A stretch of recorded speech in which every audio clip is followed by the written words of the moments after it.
Welcome to this week's exploration of the foundations of modern sociological theory. Our host for the evening will be the inglorious Professor John MacKay Gobeil.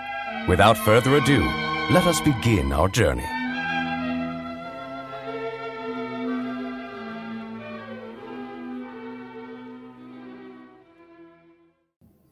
Hello everyone, and welcome to the first substantive lecture of Sociology 302, Foundations of Modern Sociological Theory.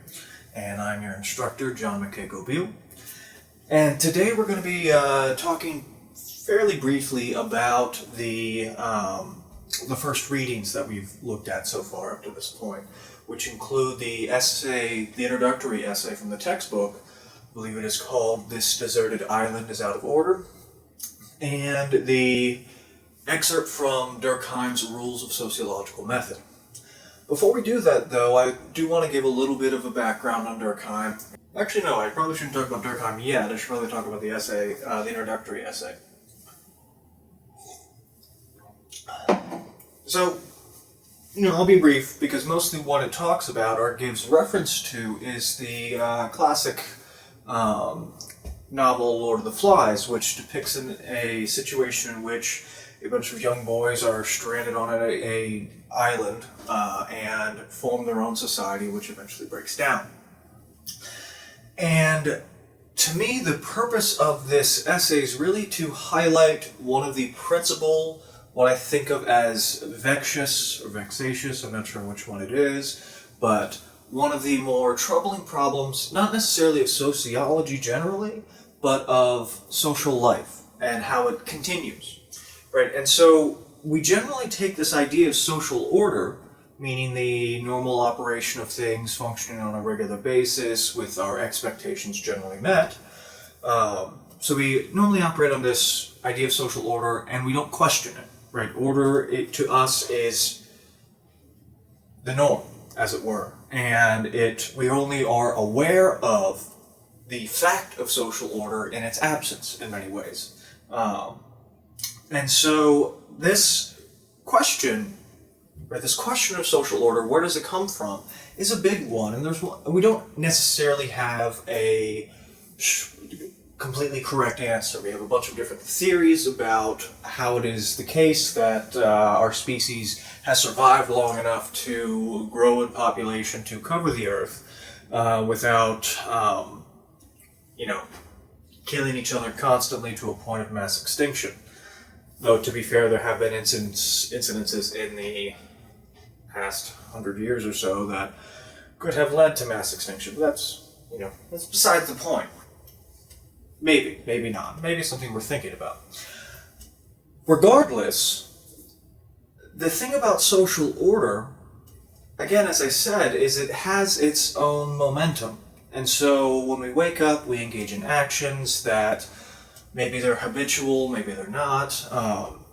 But regardless, we have a flow or a process that allows us to interact with other individuals at a degree or rate that we are comfortable with. And at the same time, we expect, or we operate under the expectation that individuals are not going to come up and hit us or just take our money, or they'll generally follow expectations and laws, not just laws, but certain moral considerations, issues of decency, because there are plenty of things that are not illegal, but there are terrible things to do. And while there are people who do those things, I'm not going to name any names. Maybe I should. No, I'm not going to name any names. What's more important is, or not what's more important, but the issue at hand is that while individuals may go against moral systems, for the most part, individuals are bounded by order.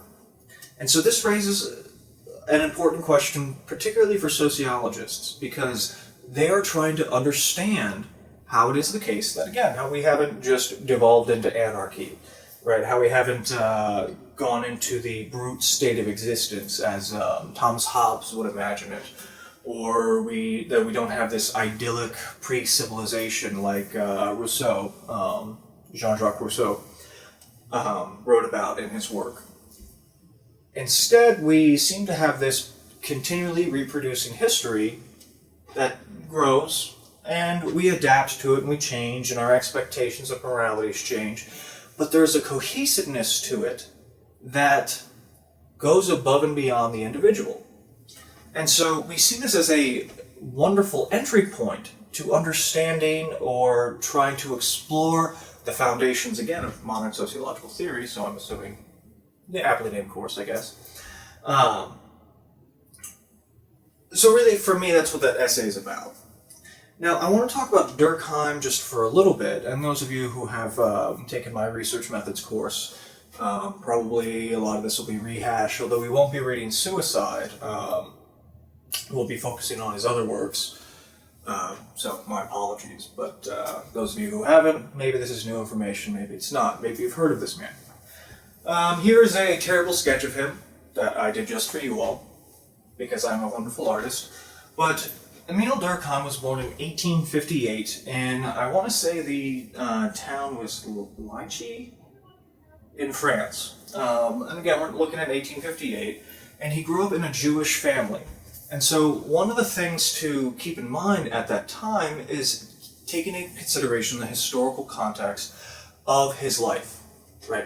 How he developed his ideas, what contributed to his beliefs. And one of the major issues, or one of the major experiences that historians looking back and considering his writings have thought of as a major turning point is when at the age of, I want to say he was at the age of 12, his village was occupied by German forces, and they were very much anti-Semitic, as they would go on later to be in, to a lesser extent, World War I, to a greater extent, World War II. But the thing about it is, for Durkheim, this was, he was coming into adulthood, to a looser extent, I guess 12, I don't know.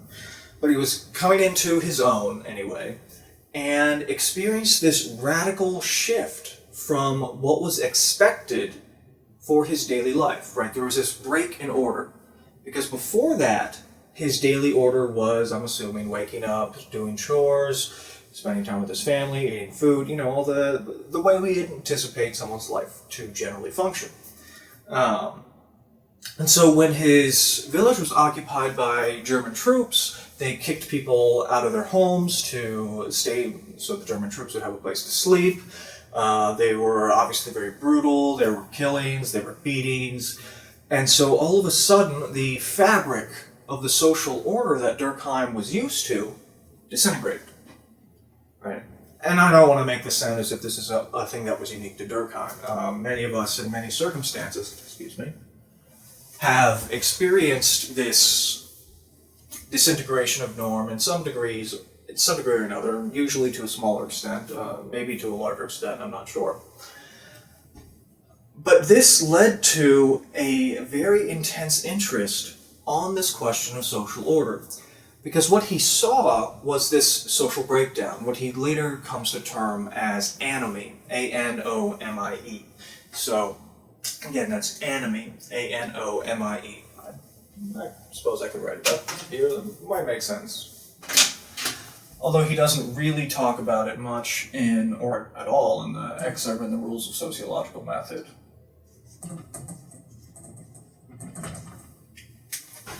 Anyhow, so having experienced this and he's already developing his ideas of social breakdown, that he, like I said, he develops this keen interest in social order, and in particular, this idea of morality, which we will spend more time discussing when we look at the selection from the Division of Labor and Society next week.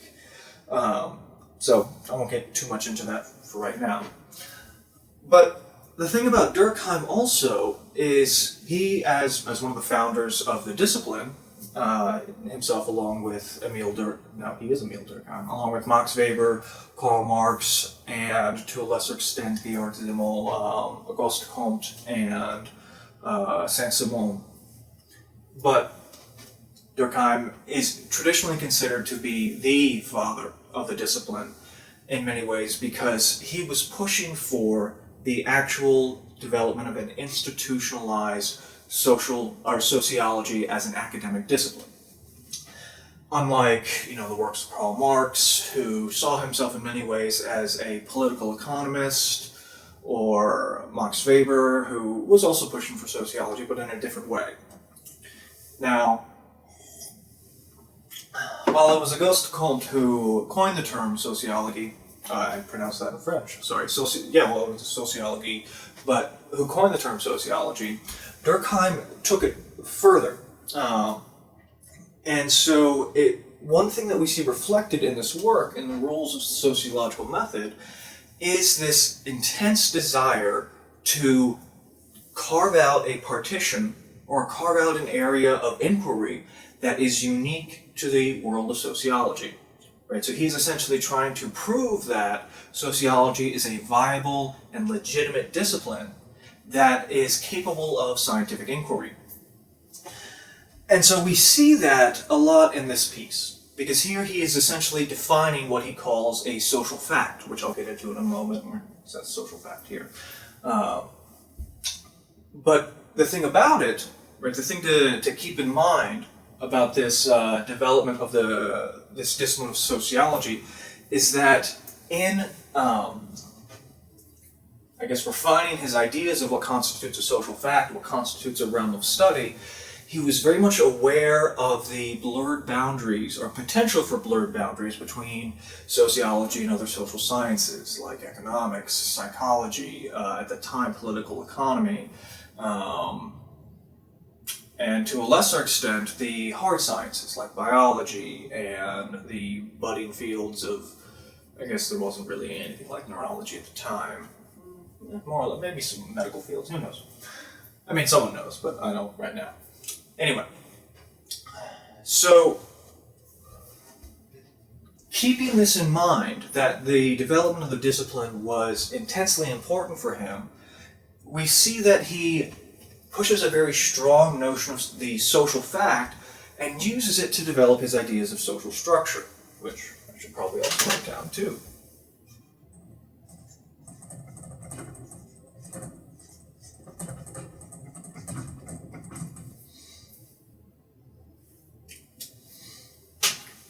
And so for Durkheim, in order to present a viable disciplinary boundary, he introduced this concept of the social fact, which doesn't seem particularly exciting in terms of a name. Maybe they could have come up with something cooler, but it doesn't matter. We're stuck with social fact, so we have to deal with it. But even though it may seem like a mundane title for a concept, when you just dig even a little bit underneath the surface of this idea, you find that it is not only wildly fascinating, but that much of our lives are constituted by these social facts that exist above and beyond, and perhaps in between individuals, but are never the individuals themselves. And so, before I go into intense detail about the development of the social fact, I want to give a few of his definitions. I do believe I have them written around somewhere over here. So Durkheim essentially argued that a social fact consists of manners of acting, thinking, and feeling that are external to the individual, which are invested with a coercive power by virtue of their exercise of control over him. Of course, him referring to individuals, because this was, of course, written in the late 1800s, so people were sexist and they used the gendered pronoun he.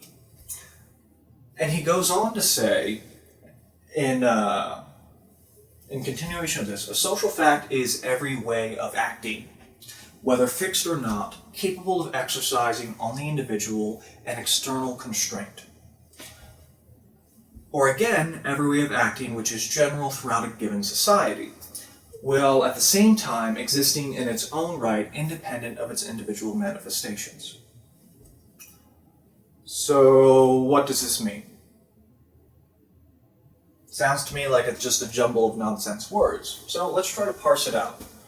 But one thing I want us to sort of put a pin into and remember is this concept of coerciveness.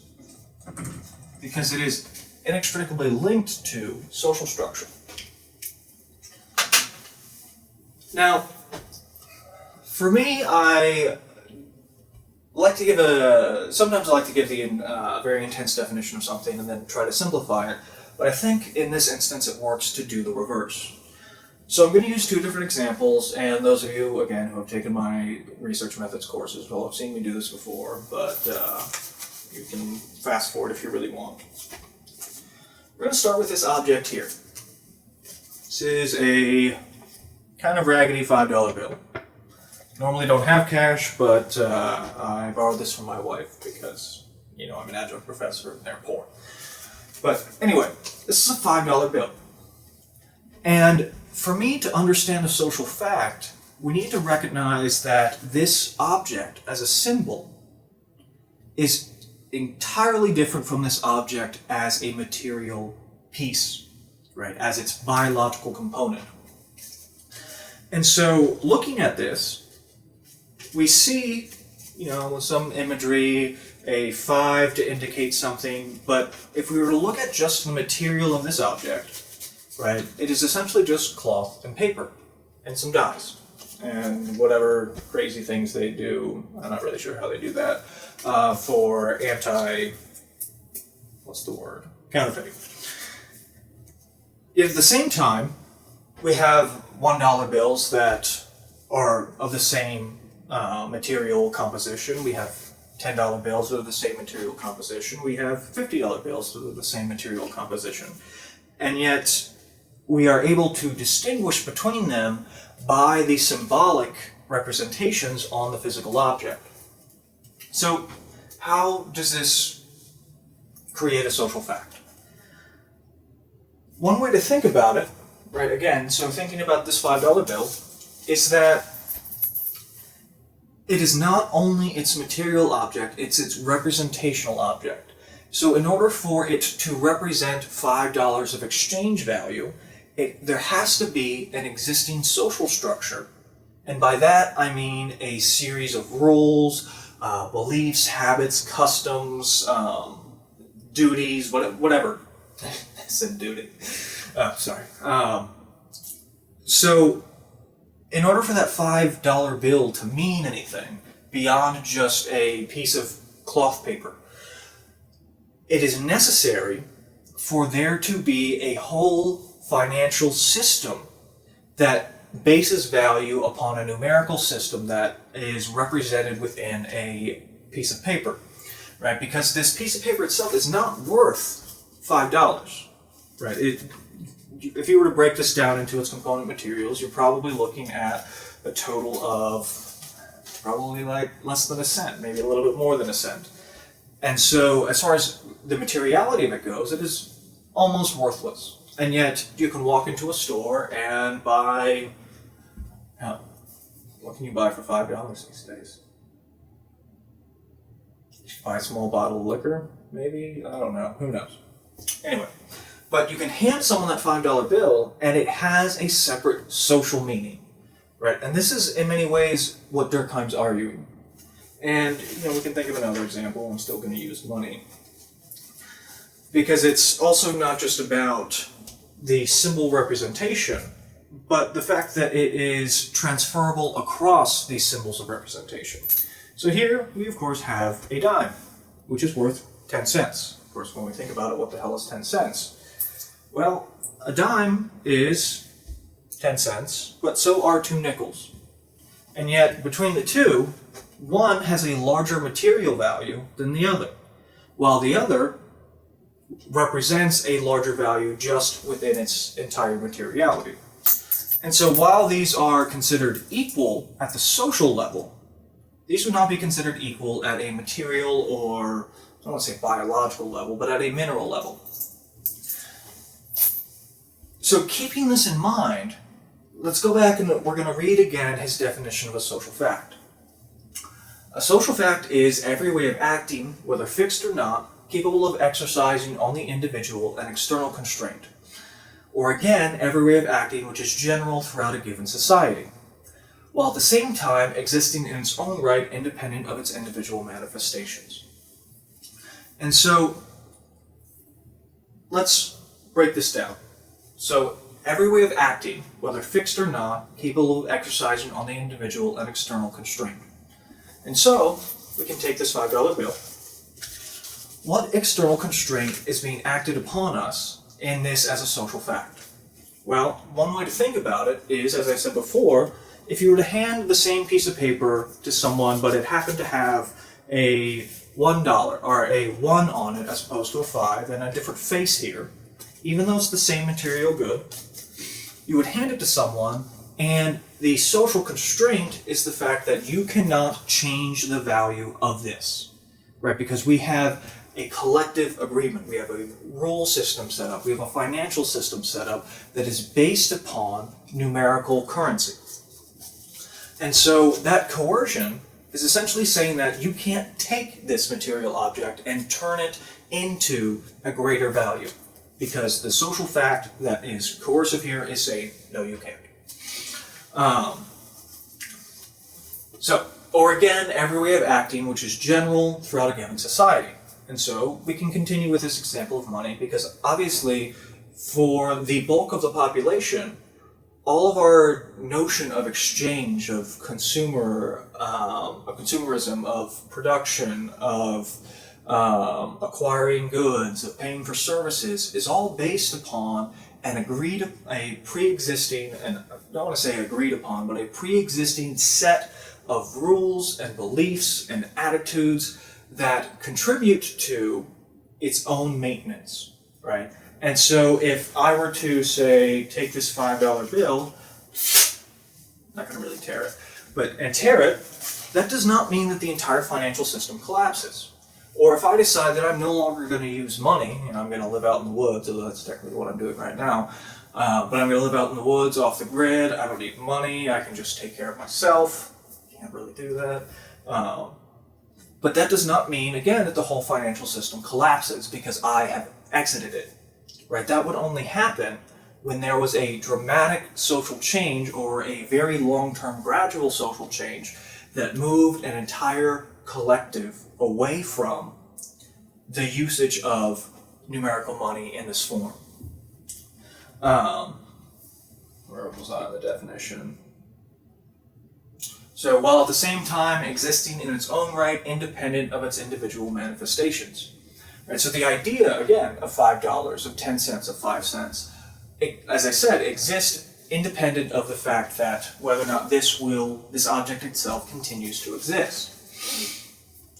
So for Durkheim, this idea of the social fact was the intrinsic focus of sociologists. And so Durkheim went on to argue that we could analyze and study social facts much in the same way that a biologist or a zoologist studies a particular set of animals or plants or proteins.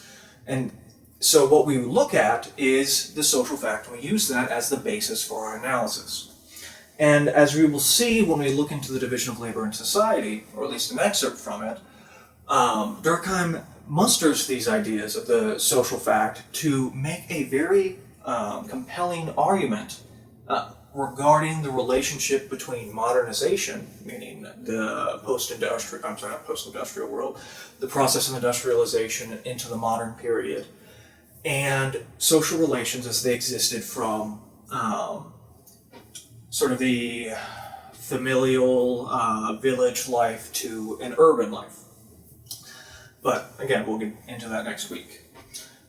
Now, another thing to keep in mind about social facts, though, is they are not just these small representations, right? It could be a small representation, it could be a large representation. These things range from the minuscule to the enormous, so much so that the enormous ones take on a character of ubiquity, meaning that they are omnipresent, they're always around. And when that happens, or to me at least, it seems that when that happens, we start to ignore it, right? We become unaware of things that are ubiquitous because they're there all the time. And so it's only in their absence that they become apparent, right? So if you were to wake up and all of a sudden the oxygen is gone, you would finally realize that before that you had been surrounded by oxygen almost constantly. But at the larger level, right, we see the formation of institutions, we see the formations of systems of morality, of religions, of governments, of even minor level social organization, of hierarchies within the workplace, of, I could go on, but each of these things is emblematic of a social fact because it exists above and beyond the single individual, right? The idea of an atomized single individual, right? It exists above and beyond that while exerting a force on individuals. And so this becomes, as I said, the key focus for Durkheim moving forward, and will be an important thing that we will continually return to throughout the semester, not just talking about Durkheim, but talking about all of the social theorists, because it serves as what I think of as a very good jumping off point as to how we should be analyzing society. Now, that's not to say that Durkheim was right, that this is how we should analyze society, but it is a way of thinking about it. And so, as you continue to read through Durkheim and later social theorists, I want you to always keep in mind the basis for sociology as far as Durkheim is concerned. Now, I'm trying to think if there's any other details. Oh, right. Sorry, I left out this whole issue of social structure. I didn't talk about social structure. I did talk about coerciveness, but I'll come back to that anyway. Now, the thing to keep in mind about social facts is they tend to function as, aspects or parts of a social structure. And so here, one thing to always remember about Durkheim's work is he's presenting a very strong or robust notion of social structure, which implies, in many ways, that humans are lacking in free will, that much of our life is predetermined by existing social structures, such as institutions, such as various social facts, whether it's, again, these oaths, habits, customs, duties, norms, rules for relations, etiquette, whatever you want to call it. And so social structure constitutes and recreates and maintains these existing types of coercive relations, thus making it, or at least presenting a situation in which, as I said, humans lack much in the way of agency, right? They are unable to, not unable to, but their life circumstances are narrowed by pre-existing social structures that they're born into. And so this becomes an important idea that, again, is continually revisited as we move forward, because one of the major tensions in social science generally is this this spectrum between structure and agency. Agency, of course, meaning that an individual has complete control over their destiny, life, whatever. So another way to think about it is free will. And social structure would be something that impinges on free will, and agency would be having full agency would mean that you would be existing in a state with complete free will. And so that idea is a recurring issue, not just in this section on social order, but as we continue on throughout the semester. Now, before I end this, I do want to raise the issue of how do we determine what is not a social fact? Right? Because obviously, social facts can have a material component, they can have just a social component, they can have an imaginary component, they can have a component that is essentially a shared belief. But what about other individual behaviors? Right? What creates a social fact? Which is a good question and one worth considering. But also, what about individual actions that cannot be seen as social facts? And so Durkheim here would argue that while all individuals are constantly engaged in some form of action or another, as long as they're living, although you could also make an argument that a deceased person is doing something to some degree or another. Well, that's a morbid thought. Anyway, so thinking about this, right, Durkheim would argue that individual actions that have no social consequence are not social facts. So this could mean any number of things, right? trying to think of a good example. I got it. Now, I'm going to be crude, so you have to excuse me. But if you are alone by yourself in the woods, and let's say you ate some bad mushrooms that you thought were edible that you found on the side of a tree, and all of a sudden you really, really have to take a shit. If no one's around, and you're in the woods, and you just go, that has little to no social consequence, right? Because it's an individual action, but it lacks a shared social component.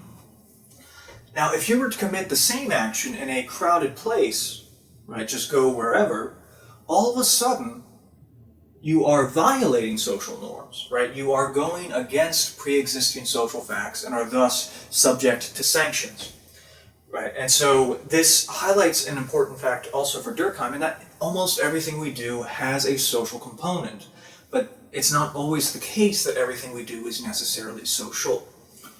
But if we go back to the example of defecating, right, we can acknowledge the fact that our whole society has systems built up as to how we should engage in our waste disposal, right? We have separate material rooms with particular objects that are associated with the elimination of waste, and we have laws against not using those things, right? We are coerced into using the bathroom in certain ways. While if we were to exist in isolation, that would not be an issue. That would not be a thing we would even consider. And so here we see this tension between a social fact and an individual action. And that, shitting is a good example as any. Another way to think about it also is that there are general behaviors that humans engage in at the biological level, that the act itself may not necessarily have the individual act, again, may not have a social component, but the act within a group setting will, right? We have no choice over the matter. So again, we think about our general behaviors. I already gave the example of shitting, but I'm going to continue to be crude because it's amusing. But we can think of, like I said, shitting, fucking, eating, all of our base biological functions. We can engage in all of those without any social interaction. Well, not fucking. But we can engage in all of those with almost without any social interaction. But each of these base biological functions, while generally ubiquitous across the species, if we compare and look at differences across culture, we find that there are dramatic social forces at play as to how we decide to use the restroom, how we engage in romantic relations, how we engage in eating practices. And so when you decide to go to a restaurant and then you sit down at the table there's the folded napkin, you take the napkin, you put it on your lap, the waiter comes up, you request something from the menu, they bring it to you, and then you pay when you leave. Right? That is a social exchange that could only exist with that doesn't sound right. That could only exist because of the social structures that were there prior to the individual entering into that social situation. And so, to cut it short,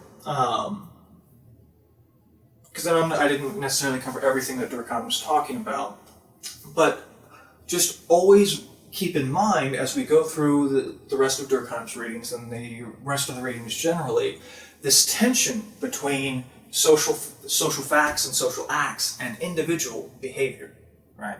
Whether or not there is a strong social structure that we are constantly constrained by, or we are all free will agents with our own free will and can do whatever the hell we want. Because it is a interesting, not only philosophical debate, but one that has significant ramifications for social order. Thank you for joining us on another illuminating adventure into the realm of social theory.